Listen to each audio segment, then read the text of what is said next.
Acreditamos que um mundo melhor para nós e todos os seres que habitam esse planeta é possível, mas ele só é possível através das nossas ações. Nós, dos Fiscais da Natureza, vamos trabalhar para que a informação certa chegue até você e que assim possamos juntos fazer um futuro cada vez melhor.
Olá, sejam bem-vindos a mais um programa Fiscais da Natureza, gravado aqui nos estúdios da AltV. Minha entrevistada de hoje é a Leandra Gonçalves, ela é bióloga e coordenadora da campanha Clima e Energia. Eles estão com o projeto Oceanos no Greenpeace. Leandra, bem-vinda. Obrigada, Priscila. É um prazer estar participando do programa Fiscais da Natureza. Qual que é o objetivo da campanha? Bom, o objetivo, assim, de uma forma mais geral, é a gente conseguir, enfim, reduzir as emissões de gases de efeito estufa que existem hoje no Brasil e no mundo, já que o Greenpeace, por sua vez, é uma organização ambiental, né, não governamental, mas global. Então tem a sua atuação local no Brasil, mas também em 40 países espalhados ao longo do mundo inteiro.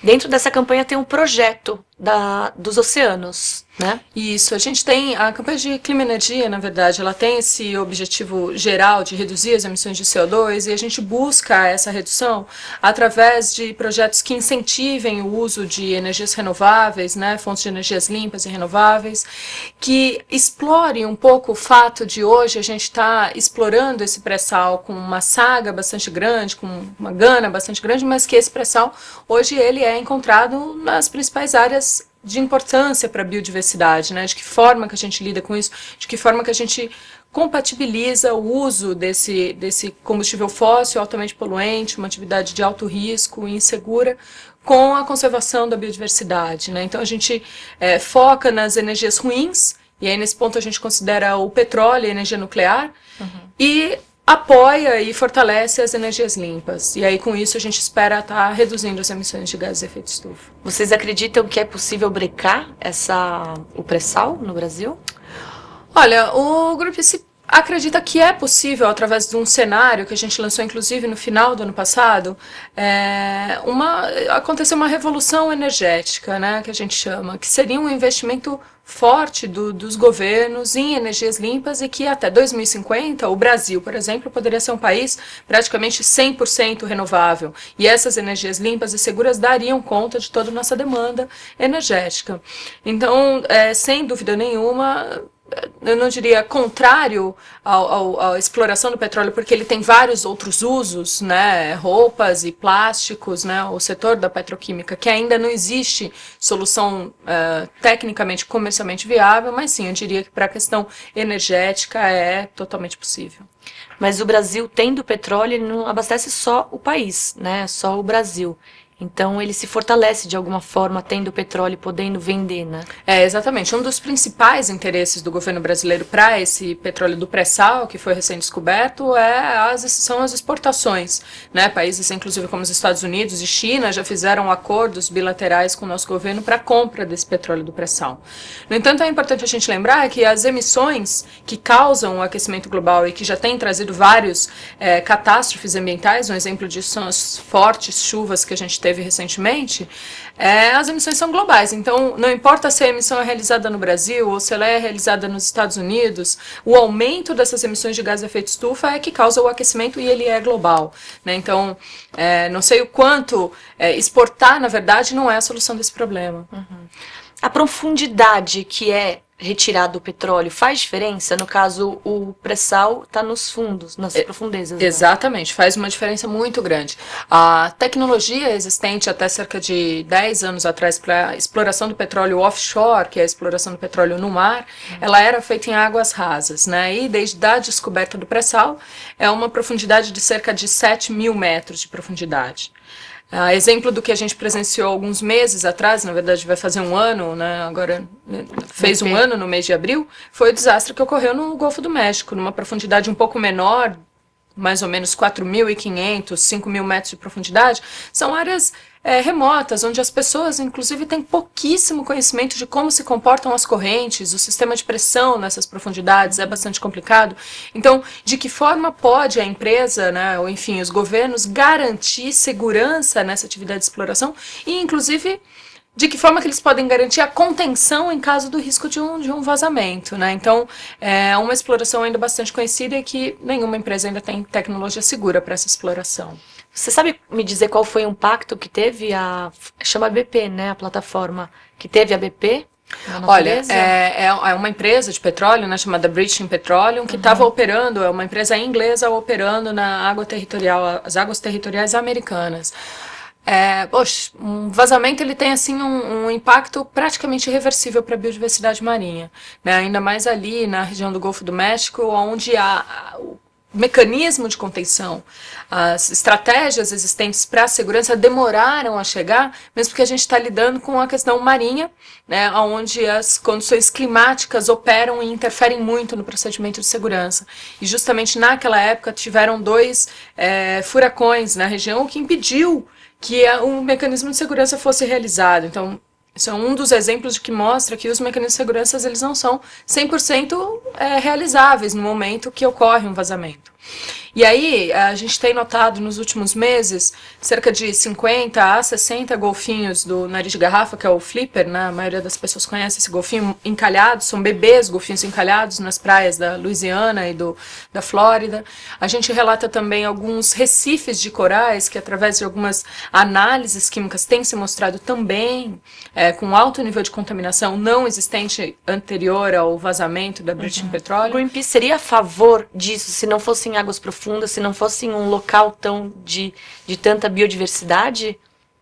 Na verdade, não, porque a gente tem dois problemas com a exploração offshore, né? Além dela ser uma atividade de alto risco para as regiões costeiras, para a biodiversidade, ela é um combustível poluente. É um dos principais vetores do aquecimento global, o qual, para nós, tem que ser tratado com a maior seriedade possível, não só pelas pessoas, como também pelos governos, que têm como responsabilidade traçar políticas públicas para conter esse aquecimento global. E aí a gente tem dados interessantes que mostram que se o Brasil conseguir zerar o desmatamento, que é um dos principais fatores de emissão de gases de efeito estufa no nosso setor nacional, explorando o petróleo do pré-sal, a gente continuaria entre os 3 maiores emissores de gases de efeito estufa. Então, de que adiantam ações governamentais para zerar o desmatamento se na outra ponta a gente está pensando em explorar esse petróleo do pré-sal e continuar entre os 3 maiores? Qual é o compromisso do governo brasileiro na seriedade de combater esse aquecimento global? Como estão as campanhas no mundo inteiro, já que o Greenpeace é uma ONG mundial e todos os países estão interessados em petróleo? Pois é, a gente tem alguns escritórios bastante fortes atuando nessa região, porque o que a gente vê é que países que hoje são considerados países desenvolvidos, mas que obviamente enriqueceram explorando o petróleo, não necessariamente do pré-sal, mas do pós-sal, né, o petróleo em terra ou petróleo no mar, como pode ser Estados Unidos, por exemplo, os países como a Noruega, hoje esses países estão gastando dinheiro para conseguir limpar a sua matriz energética em busca de alternativas renováveis. A China é um país exemplo disso. A China teve a sua política energética toda baseada na exploração de carvão e óleo, e hoje é um dos países que tem despontado nos investimentos para a energia eólica.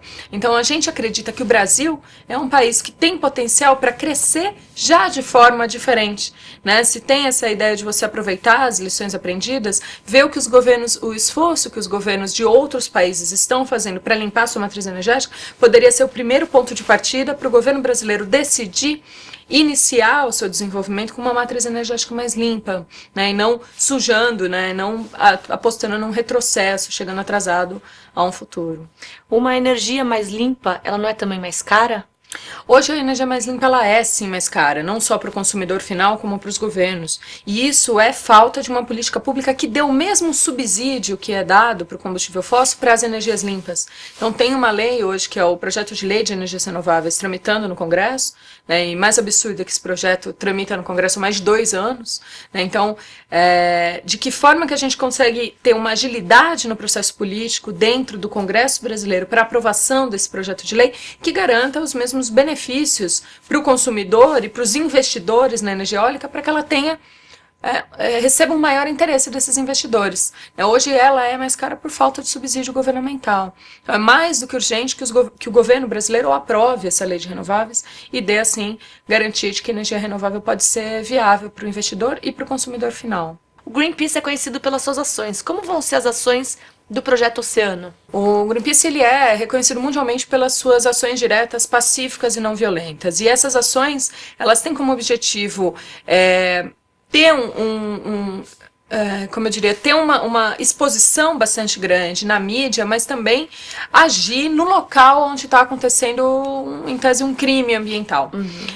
Já tiveram algumas ações voltadas para essa questão do petróleo. A primeira delas foi em 2008, quando na época o presidente Lula lançou a descoberta do pré-sal, onde a discussão principalmente era pautada no quantidade de royalties, nome da nova empresa, sistema de exploração, e para o Greenpeace faltava ali a discussão ambiental, né? Então, a gente, sem ser convidado para uma cerimônia super glamourosa que teve em Brasília, a gente invadiu a atividade, a festa ali do presidente e abriu um banner dizendo pré-sal e poluição não tem como falar de um sem falar do outro.